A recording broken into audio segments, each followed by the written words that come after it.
Hey guys, welcome back to the channel. It's been a hot minute, right? Like months, has it been? Yeah. Last time I uploaded.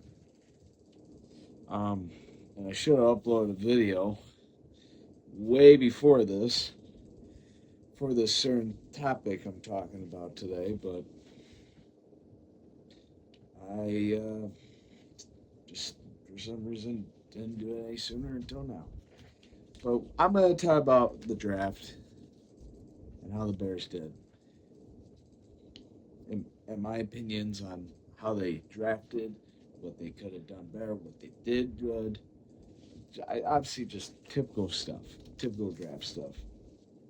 So, and funny enough, during the draft, I couldn't even watch part of the draft because I was in a wedding, so I couldn't even really get to see the draft. I got to see night one, got to see a little bit of night two, but yeah, I mean, night one's pretty much the most important night of them all. We all know that. But might as well just get to it right now. Um, actually, you know what? Before we actually I do start, I just want to say there are some great things about this draft, and then there's going to be things I'm going to be talking about that I'm just like, what are we doing? This is an interesting draft, indeed, from this team this year, and I want to get into it. So, in the first round, the Bears selected safety Dylan Thieneman out of Oregon at pick 25 in the first round. I couldn't believe he fell to us. I really couldn't. The Vikings, I just want to say the Vikings are stupid. They could have had Harrison Smith the second, but instead they went with a D tackle who only played 3 games last year for Florida State. Florida, sorry. I'm sorry, Minnesota. You are the worst at drafting. If you weren't bad at drafting, you would have won Super Bowls by now. You would have had a Super Bowl by now. But since you're such a terrible organization, well, I mean, we are too. That's what you get. That was a terrible pick from the Vikings, and you somehow just let Dylan Thieneman. Not only just you just let him go, you let him come to us, and he fell on 25.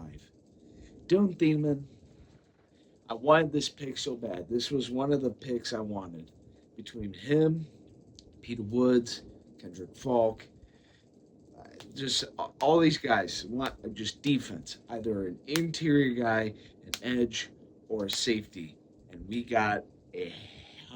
we got possibly the best safety in the draft. This guy, this guy's good. He's big, tough, physical. He can play everywhere in the safety position. You can bring him in. You can let him cover. He is insanely good. Dylan Thieneman. I'm excited for him. I was so pumped that we drafted him. I couldn't believe that he fell to us. And obviously, there was a lot of talk that he wasn't even a first rounder to begin with, and then it just kind of got better and better for him, and to the point where he was almost a top 15 pick, and then it kind of just he fell at the perfect time for us to take him. Which now we have him and Kobe Bryant at safety. Whew, safety looking good now. Few months ago,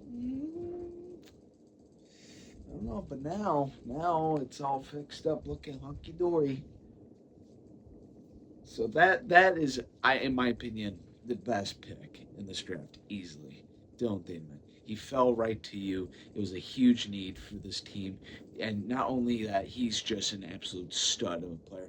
And the Minnesota Vikings lost in the mix of it too. So A plus. A plus. It was a great pick. So the Bears got their safety, and now we head to the second round of the draft, where at pick 57, the Bears took Logan Jones, center from Iowa. As we all know, Drew Dahlman, he retired. It happens. For the life of me, I can't remember. I'm pretty sure, obviously, it was because he didn't want to bust his head open. He didn't want to do that.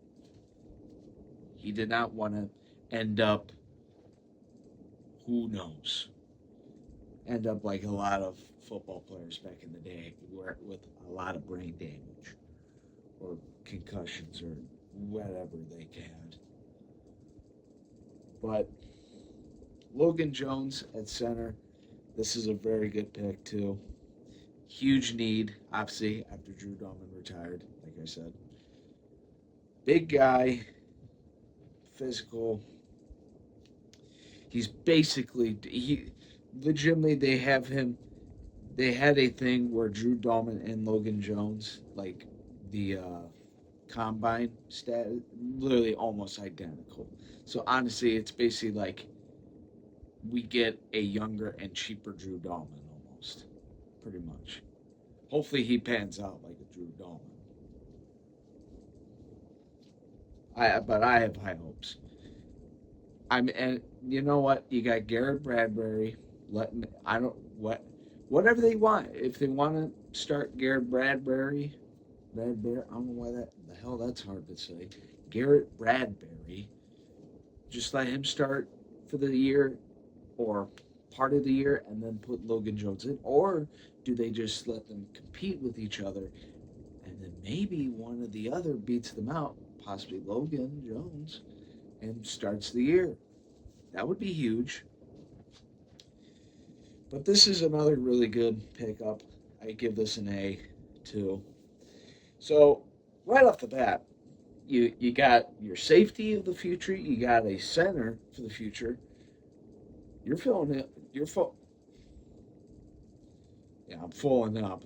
Good lord, filling up needs. I did, great picks, and then the infamous round three. I don't know what it is with Ryan Poles in the third round. I would love to know what happens in that draft room when the round three comes up. I legitimately don't know. Let's name them off. Velus Jones. Sucks. Let's think. Zach Pickens. Sucks. Ooh, what's another one? I can't remember because they're all suck. And guess what? Not only is there one, but there's two. Third round picks. This is the one that I was stunned. Third round with the 69th pick. The Bears took Sam Rouch, tight end out of Stanford. You tell me you took a tight end in the top 70. Yeah, you know what I mean. In the third round, you took a tight end in the third round when you have not only one, but two really good tight ends on your roster. And I understand that Ben Johnson wants a 13-man roster. I can't remember what that's called. I can't remember. I'm not that good at football knowledge. I think that's what it's called. It's with three tight ends. Okay. But apparently he's got short arms and he can't catch the ball great.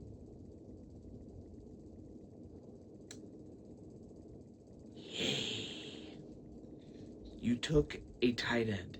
Now we have three tight ends. I will tell you this: our tight end room is hunky dory for a while and a long while.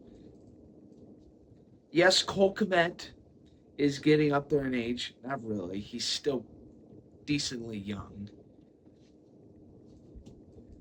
You just drafted Colson Loveland, and look how he did towards the end of the season. He did amazing.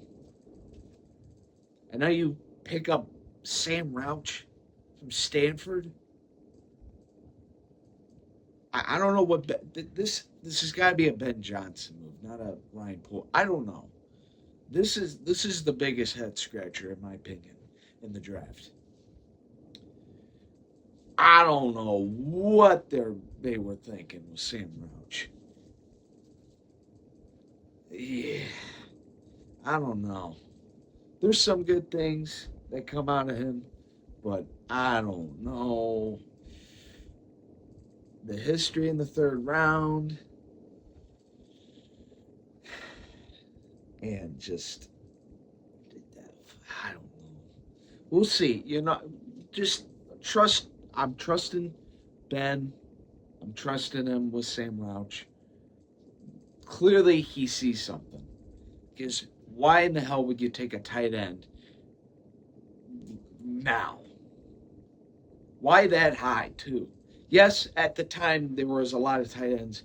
That's probably why. There was a lot of tight ends getting off the board. And they were like, oh shit, we got to do it now. Yeah. So, I give this a C+. The nicest I could do is B-, C+. Like, this, like, I don't know. I don't know why they did it. So, clearly there's something that they see or want something. But we'll find out when the season comes up. And after that, a few picks later in the third round with the 89th pick, the Bears took Zayon Thomas, wide receiver out of LSU. Now, I thought, you know what? Yes, we do need more wide receivers on this team because obviously DJ Moore just got traded. Yes, Rome Odunze and Luther Burden are very, very bright. That future with those two are very bright, especially Luther Burden, how he did. It wouldn't hurt to have another tight end in that room. I mean, another. See, I'm so mixed up with the tight end thing. It drives me nuts. How many tight ends we have? I don't see a receiver. It's nice to have another receiver, a young receiver. But the thing is, apparently this guy wasn't even supposed to get drafted not until like the 7th round, or maybe the 6th round. You took him in the 3rd. Now, yes, there's a lot of talk about a lot of teams are interested in this guy. He's rising up boards. But holy reach. That's what I don't know. He's very fast. The good thing is he's very fast, and he could be a very good returner. I don't know. Maybe there's something. I don't know. But, man, that was a reach for Mr. Thomas. I don't know. Like I said, I don't know what it is with this team in the 3rd round.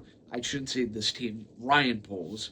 What it is with Ryan Poles in the 3rd round. It just gets, everything looks hunky-dory. Dylan Thieneman, great. Logan Jones, fantastic. And then all of a sudden, Sam Rouch and Zayon Thomas. What in the... And then, you know what's hilarious? After this, it goes back to normal. Like, things that should be going on with this team.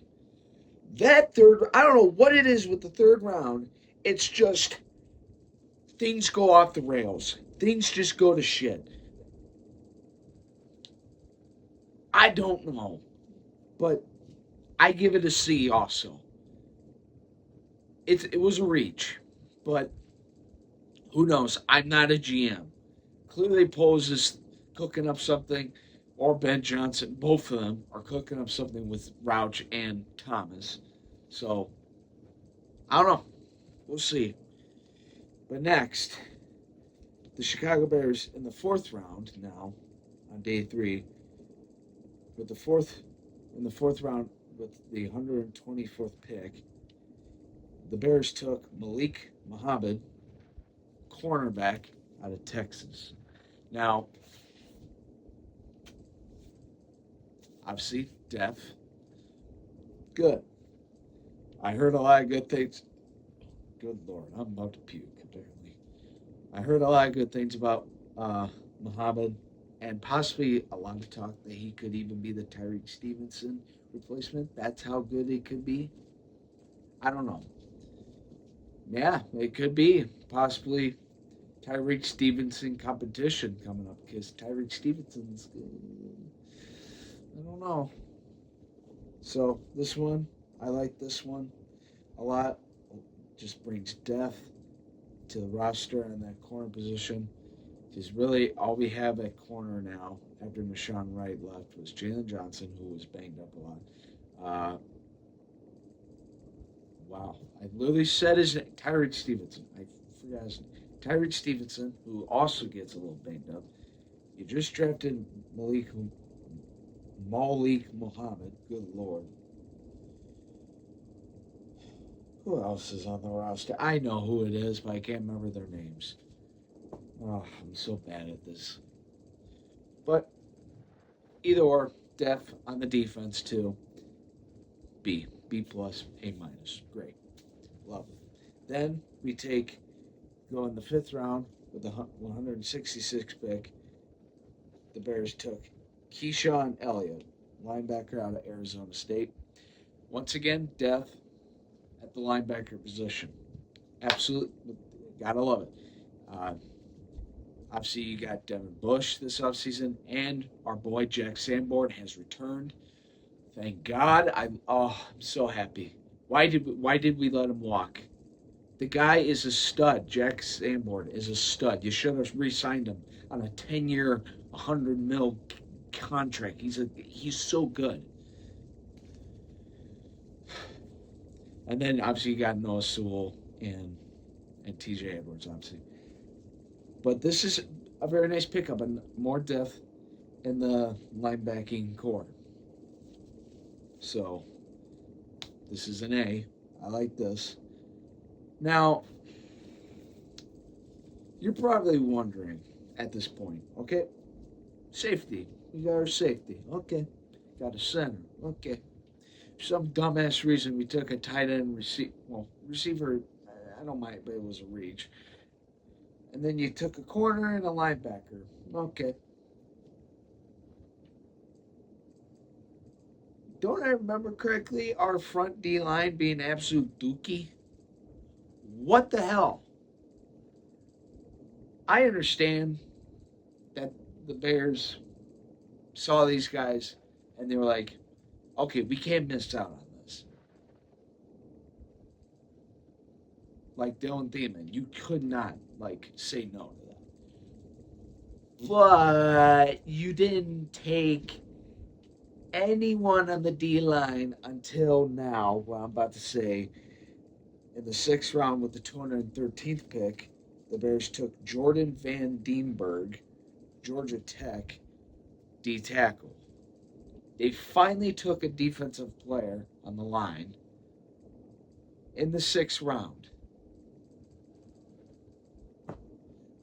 Not shaming the guy. There's a lot of good things I'm hearing about him too. But you didn't take a single edge. You took one D tackle, and it was all the way in the 6th round.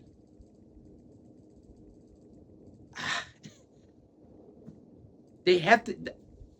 Either they truly, couple things. They truly do believe Austin Booker and Shamir Turner are going to be really good next year, and maybe motivated Dio Ningbo somehow motivates himself to play football. Something might happen, and I don't know. And then our interior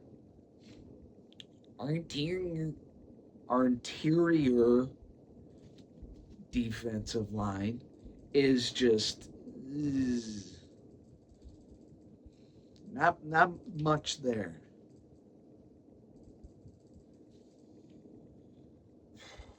But you got something there. You at least got something in Jordan Van Dienberg. The name is badass, but I like that name actually. Maybe he'll turn into an absolute stud. I don't know. All I know is this draft was a mixed bag. A lot of good things, a lot of questionable things, and then the third round. So overall, this draft wasn't really one of the greatest drafts the Bears have ever done. It's not as good as obviously the Caleb Williams draft, not as good as hell even last year's draft. No, nowhere near as good as last year's draft. Last year's draft was absolutely beautiful. You took there was like four guys out of on that draft that are like absolute studs. This, I well, there's studs. There's gonna be studs, but then there's like Sam Rouch, and then Zion Thomas, and then not taking a D tackle or an edge until the sixth round.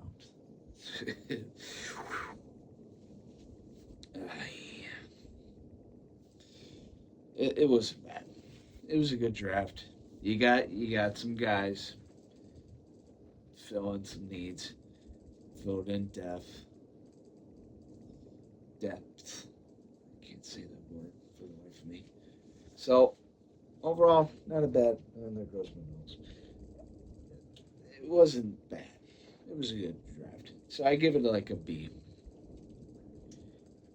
Got the safety for the future. Got your center in the future.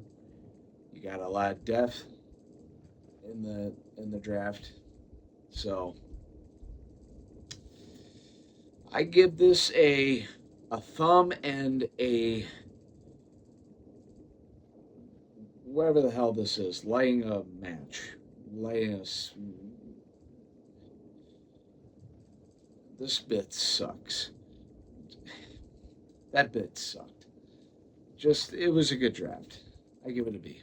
So here in a few days, maybe even tomorrow, who knows? I'm going to talk about the Chicago Bears schedule. It just came out today.